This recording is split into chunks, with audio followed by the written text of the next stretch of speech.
Hello everyone, I am Vikas. Welcome to our YouTube channel. Computer application के इस series में आज हमारा चौथा वीडियो है। इससे पहले हमने बात की है HTML के बेसिक्स के बारे में, HTML के टैग्स के बारे में और HTML के स्ट्रक्चर्स के बारे में। आज हम बात करने वाले हैं हम HTML में लिस्ट और इमेज को किस तरीके से यूज करते हैं।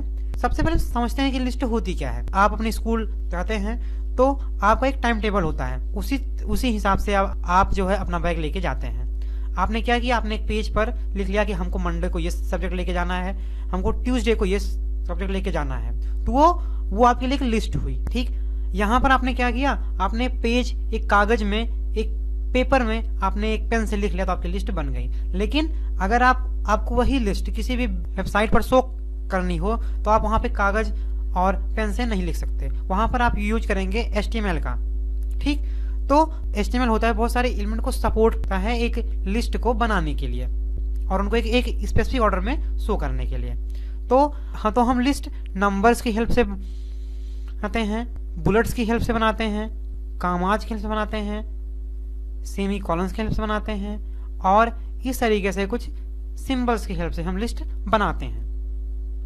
तो हमारा जो HTML होता है वो हमको एक बहुत सारी टाइप्स की लिस्ट को प्रोवाइड करता है कि ये अपनी ऑर्डर लिस्ट हो गई, ये अपनी डिफिनेशन लिस्ट हो गई, ये मेनू लिस्ट हो गई, ये ऑनर लिस्ट हो गई। ठीक, सारी लिस्ट का काम एक ही होता है बट उनके फॉर्मेट अलग अलग होते हैं। तो आपकी इस क्लास 10th के सिलेबस में केवल ऑर्डर लिस्ट है, डिफिनेशन लिस्ट है और ऑनर लिस्ट है। आपको मेनू लिस्ट और डायरेक्टरी लिस्ट को नहीं पढ़ना है। चलिए सबसे पहले हम स्टार्ट करते हैं कि ऑनर लिस्ट क्या होती है।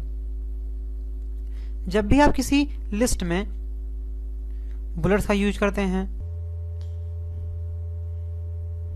कामाज का यूज करते हैं, सेमी कॉलन्स का यूज करते हैं और डाइसेस का यूज करते हैं और इस तरीके से कुछ सिंबल्स का यूज करते हैं, तो उस तरीके की लिस्ट होती है अनऑर्डर लिस्ट। अब ये तो बात होगी जनरल। अब बात होती है कि हम अनऑर्डर लिस्ट को क्रिएट कैसे करते हैं अपने HTML में। ठीक, आप अनऑर्डर लिस्ट को क्रिएट करने के लिए आप सबसे पहले सिंपली एक टैग यूज करते हैं। एंगल ब्रैकेट में आपको लिखना होगा UL। यहाँ पे UL का मतलब होता है अनऑर्डर लिस्ट और आप इसके अंदर आप जो कुछ भी लिखेंगे वो आपके लिस्ट में शो होगा। और जैसे ही आपकी लिस्ट कंप्लीट होती है आप एक क्लोजिंग टैग लगाते हैं, आपकी ये लिस्ट बनके तैयार हो गई है। अब चलिए अब कुछ हम कोड, अब इसको हम प्रैक्टिकली इम्प्लीमेंट करते हैं कि हम किस तरीके से ऑनर लिस्ट को बनाते हैं और किस तरीके से वो हमारे पेज पर शो होती है। तो यहाँ पर हम अपने सबलाइम टेक्स्ट पर आ चुके हैं और यहाँ पर हम प्रैक्टिकल के माध्यम से कोड के माध्यम से समझते हैं कि हम किस तरीके से ऑनर लिस्ट के कोड को लिखते हैं। सबसे पहले हमने क्या किया, ये HTML का स्ट्रक्चर होता है। हम HTML के स्ट्रक्चर पे सबसे पहले आ गए। हमने टाइटल में लिखा, हम यहाँ पर हम लिस्ट बनाने जा रहे हैं कि एक जो गुड स्टूडेंट होता है उसके अंदर कौन कौन सी क्वालिटी होती है। हमने क्या किया, टाइटल में हमने लिखा एक गुड स्टूडेंट है। अब आपका टाइटल कंप्लीट हो गया। अब हम डायरेक्ट आ जाते हैं बॉडी में हम आके सबसे पहले हम क्या करते हैं, हमारी जो लिस्ट होती है उसके हम सबसे पहले उसके हम टाइप को देते हैं कि हम कौन सा ऑनर लिस्ट के कौन से टाइप को हम यूज करने वाले हैं। ठीक, हमने एंगल ब्रैकेट में लिखा UL टाइप। हमने यहाँ पर ये जो लिखा हो स्क्वायर, इसका मतलब क्या हुआ हम इसको समझते हैं। सबसे पहले देखिए, जब भी आप स्क्वायर लिखेंगे तो आपका जो, जब भी आप स्क्वायर लिखते हैं तो आपका जो लिस्ट होगी वो स्क्वायर ब्रैकेट के साथ बनेगी। ये आपका होता है स्क्वायर। ठीक, अब बात करते हैं आपकी एक टाइप और होती है जिसको हम कहते हैं DISC।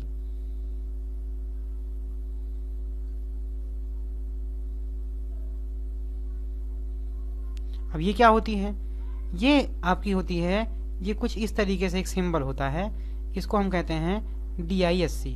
अब बात करते हैं कि सर्कल, एक और होता है आपका सर्कल क्या होता है, सिंपली एक तरीके से इस तरीके से एक सर्कल होगा, ये सर्कल हो गया आपका। तो आपको इन तीनों को आपको याद रखना होगा कि स्क्वायर आपका ये बनेगा, DISC आपका ये बनेगा और सर्कल आपका ये बनेगा। तो हमने यहाँ पे टाइप लिया है स्क्वायर का। अब हम यहाँ पे अपनी लिस्ट को क्रिएट करते हैं। ठीक, लिस्ट को लिस्ट को क्रिएट करने के लिए आप क्या करेंगे, सिंपली आप एंगल ब्रैकेट में लिखेंगे li। li का मतलब होता है लिस्ट। आपने लिखा li। और अब देखिए, अब एक जो गुड स्टूडेंट होता है उसके अंदर कौन कौन सी क्वालिटी होती है। उसके अंदर सबसे पहले उसकी क्वालिटी होती है कि वो डिसिप्लिन। तो ठीक, हमने यहाँ पे लिख दिया डिसिप्लिन। उसके बाद हमने क्या किया, उसके बाद हमने इसमें दूसरा टाइप दे दिया हार्ड वर्क का। ये हो गया। अब हम यहाँ क्या करते हैं, अपनी ऑर्डर लिस्ट को बंद करते हैं। ठीक, अब हम इसको रन करते हैं, देखते हैं क्या शो करता है हमको इसका रिजल्ट। देखिए आपकी यहाँ पे लिस्ट बन के आ चुकी है। एक गुड स्टूडेंट आपका टाइटल है, और यहाँ पे देखिए आपकी लिस्ट डिसिप्लिन और हार्ड वर्क बन लिख के आ चुकी है। होप आपको ऑर्डर लिस्ट का ये कॉन्सेप्ट समझ में आया होगा। अब समझते हैं हम ऑर्डर लिस्ट क्या होती है। देखिए ऑर्डर लिस्ट आपकी क्या होती है, जैसे आपने जब भी आप कोई लिस्ट बनाते हैं, आपने लिखा 1 2 3 या आपने रोमन नंबर का यूज किया, ये होता है आपका ऑर्डर लिस्ट। इसका मतलब ये हुआ कि जैसे आपने नंबर 1 पे लिखा ऑयल, नंबर 2 पे आपने लिखा शुगर, या आपने लिखा नंबर 1 पे लिखा फिजिक्स, नंबर 2 पे केमिस्ट्री, नंबर 3 पे मैथ। तो आपसे कोई पूछता है, आप डायरेक्टली बोल सकते हैं नंबर 1 पे हमारा ये, नंबर 2 पे ये, नंबर 3 पे ये है। ठीक, अब बात करते हैं कि हम ऑर्डर लिस्ट को किस तरीके से लिखते हैं, उसका सिंटैक्स क्या होता है। आप सिंपली आपको लिखना होगा OL, और आप जो भी लाइंस आप अपने इस प्रोग्राम में लिखते हैं, और आप जैसे ही आपकी लिस्ट कंप्लीट होती है आप क्या करेंगे, इसको क्लोज कर देंगे क्लोजिंग टैग के साथ। ये होता है आपका सिंटैक्स। ये पूरा आपका सिंटैक्स होता है ऑर्डर लिस्ट का। ठीक, ये पूरा आपका ऑर्डर लिस्ट का सिंटैक्स होता है। चलिए समझते हैं इसको, किसी प्रोग्राम की हेल्प से समझते हैं कि हमारी ऑर्डर लिस्ट किस तरीके से होती है। चलिए, हमने ये जो प्रोग्राम हमने लिखा था ऑर्डर लिस्ट के लिए, उसी को हम ऑर्डर लिस्ट में शो करते हैं। देखिए, तो हम यहाँ पे क्या कर रहे हैं, यहाँ पर हम ऑर्डर लिस्ट को ओपन कर रहे हैं। हमने कर दिया OL, और यहाँ से इसका कोई टाइप हमको देना नहीं है। ठीक, और हम यहाँ पे क्या कर रहे हैं, अपने OL को हम क्लोज कर दे रहे हैं Ctrl S के साथ, और इसको हम रन करते हैं, देखते हैं हमारा क्या आउटपुट आता है। आप यहाँ पर आप देख सकते हैं कि हमारा यहाँ पे नंबर में शो कर रहा है। यहाँ पे हमारे नंबर 1 और 2 में शो कर रहा है, जबकि वहाँ पे हमारा ये स्क्वायर ब्रैकेट में शो किया था, इस तरीके से शो किया था। ठीक, तो आपको ऑर्डर और ऑनर लिस्ट में, होप आपको ऑर्डर और ऑनर लिस्ट में डिफरेंस समझ में आया होगा। चलिए बात करते हैं कि डिफिनेशन लिस्ट क्या होती है। जैसे आपने क्या किया, जैसे आपको लिस्ट की डिफिनेशन लिखनी है, आपने लिखा लिस्ट,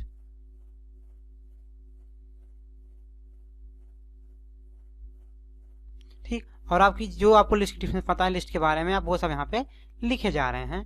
तो ये इस तरीके से जो हमारी लिस्ट बनती है उसको हम कहते हैं डिफिनेशन लिस्ट। ठीक, अब हमारी जो डिफिनेशन लिस्ट होती है वो दो पेयर ऑफ एलिमेंट को कंटेन करती है। उसमें 2 पेयर ऑफ एलिमेंट होते हैं, जैसे DT और DD। अब बात करते हैं कि यहाँ पे DT और DD का कॉन्सेप्ट क्या है।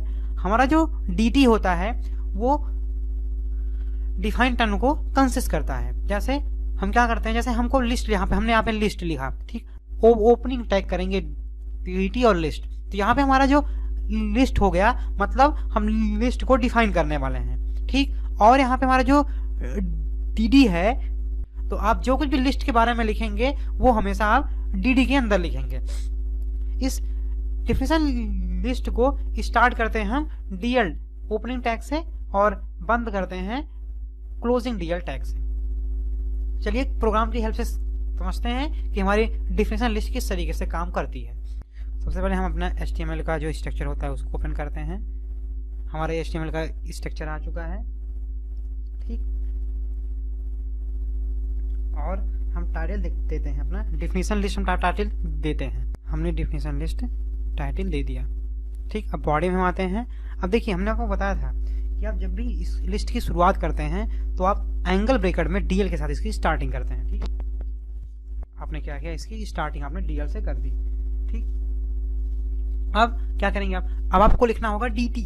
अब बात आती है हम DT क्यों लिखेंगे, क्योंकि हमको एक डिफिनेशन टर्म बनाना है। ठीक, हमने क्या किया, लिख दिया DT। अब बात होती है हम DT के, हम DT के अंदर क्या लिखेंगे, जैसे हमको डिफाइन करनी है कि साइंस को। ठीक, अब यहाँ पर हम dd ओपन करेंगे। अब हम साइंस का जो डिस्क्रिप्शन लिखते हैं यहाँ पे हम लिखेंगे। जैसे हमने लिख दिया साइंस हैव 3 ब्रांच। ठीक, हमने यहाँ पे क्या किया, साइंस को हमने यहाँ पे डिस्क्राइब कर दिया। ठीक, अब हम एक और बनाते हैं बायो के बारे में। ठीक, हम लिखते हैं बायो हैव 2 ब्रांचेज। ठीक, यहाँ पे हमने क्या किया, हमने बायो को भी डिफाइन कर दिया। अब हम एक और बनाते हैं कि बॉटनी की बॉटनी क्या होती है।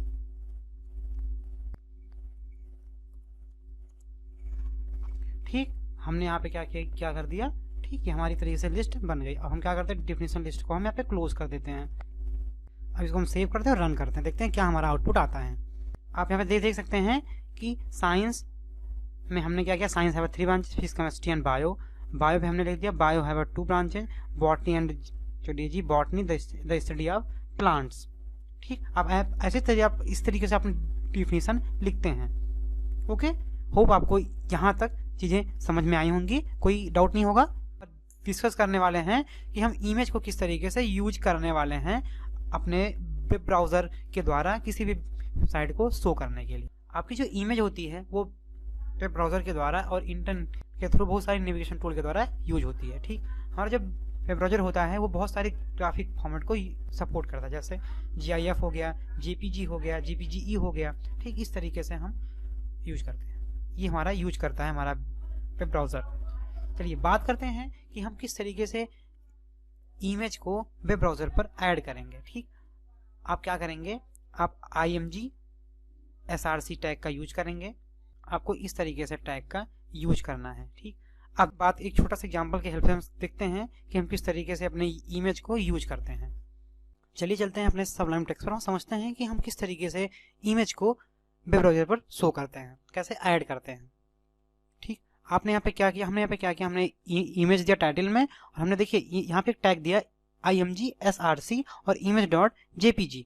आप क्या करना है, आपका जिस फोल्डर में आपका ये एप्लीकेशन इंस्टॉल होगा, आप अगर नोटपैड यूज कर रहे हैं, आपका नोटपैड, सबलाइम या डेव या जो कुछ भी आप यूज कर रहे हैं, जिस फोल्डर में आपका वो इंस्टॉल होगा, जिस फाइल में इंस्टॉल होगा, आपको उसी में इमेज आपको रखनी होगी।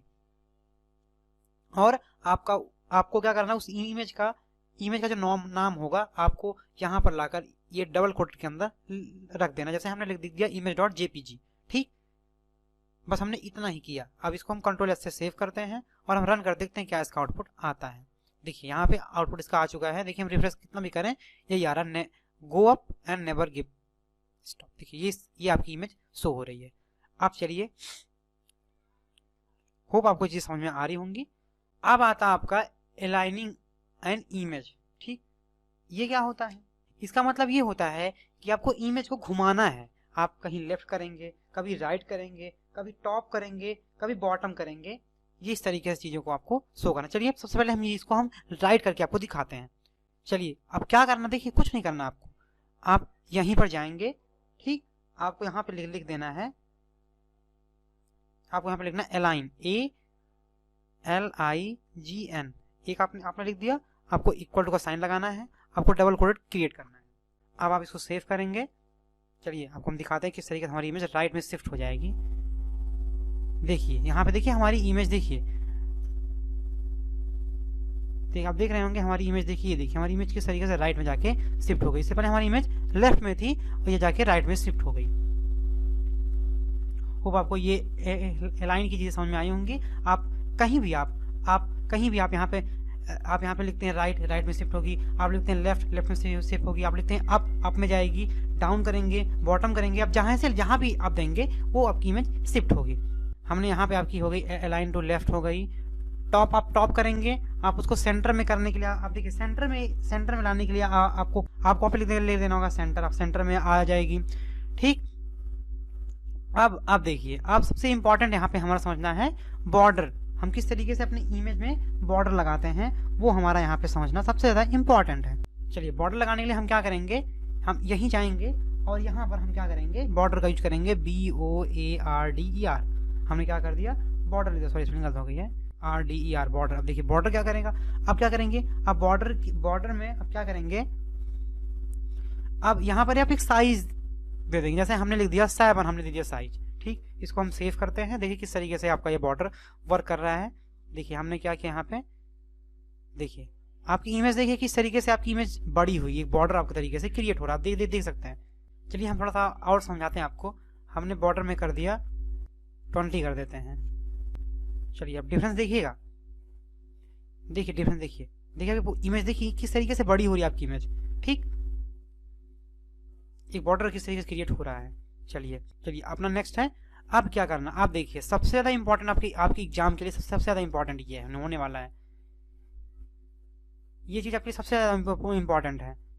ठीक, हाइट और विड्थ आप है इमेज, ये आपके एग्जाम के लिए सबसे ज्यादा इंपॉर्टेंट है। सबसे ज्यादा इंपॉर्टेंट आपके लिए हाइट और विड्थ का, आपको ये चीज आपको करके जानी पड़ेगी, आपको इस पे प्रैक्टिस करनी पड़ेगी। क्वेश्चन बहुत ज्यादा इस पे पूछे जाते हैं।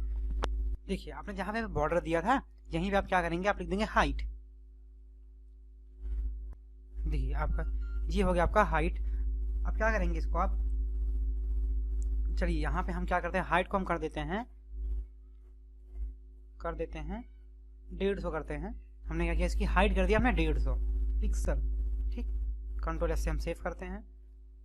देखते हैं किस तरीके से ये शो कर हमारे वेब ब्राउजर पर। देखिए हम आपकी इस इमेज को देखिएगा, जैसे हम रिफ्रेश करते देखिए इमेज छोटी होगी ना आपकी। देखिए बॉर्डर अलग काम है और ये फिक्स पिक्सल में आपका 150 कर दिया। ठीक, अब देखिए हम इसको और बड़ी करते हैं।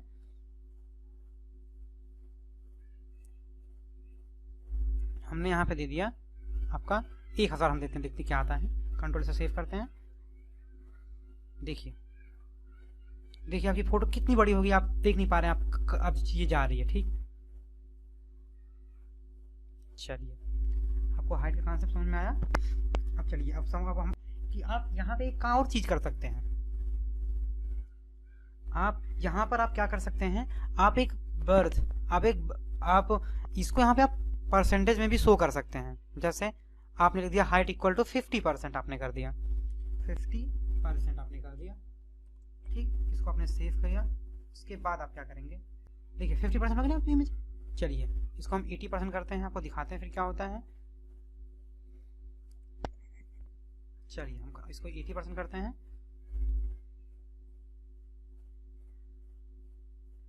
फिर हम 90% कर देते हैं।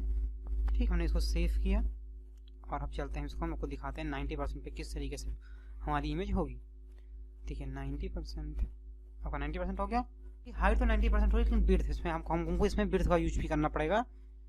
आपकी हाइट तो 90% हो रही है, आपको यहाँ पे बिर्थ भी देना पड़ेगा इसका।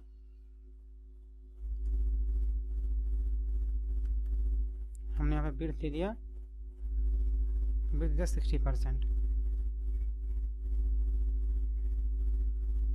इसको सेव किया।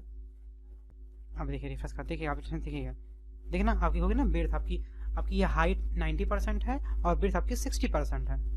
ठीक,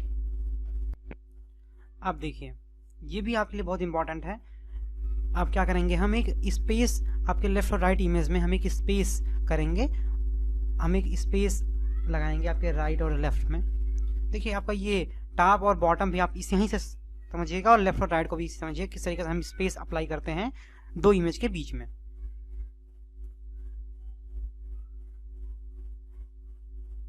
चलिए आपको कुछ करने की जरूरत नहीं है।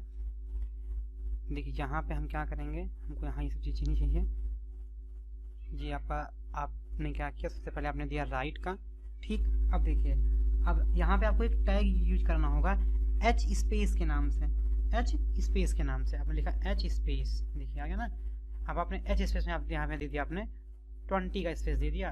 ठीक, अब क्या करेंगे, हम इसी चीज़ को कॉपी करके और पेस्ट करेंगे, तभी हमको स्पेस होगा ना। हमने कंट्रोल C कर दिया, राइट आप यहाँ पे कर देंगे लेफ्ट। ठीक, अब इसको हम कंट्रोल S से करते हैं। अब देखते हैं कि किस तरह आप डिफरेंस देखिएगा। देखिए आप स्पेस देखिए दो इमेज के बीच का आप देखिए स्पेस, आपकी एक राइट हो रही है एक लेफ्ट हो रही है और उसके बीच का आप स्पेस देखिए। ठीक, रैम के बारे में हमने यहाँ पे कुछ सर्च किया, रैंडम एक्सेस मेमोरी के बारे में, नेट। ठीक,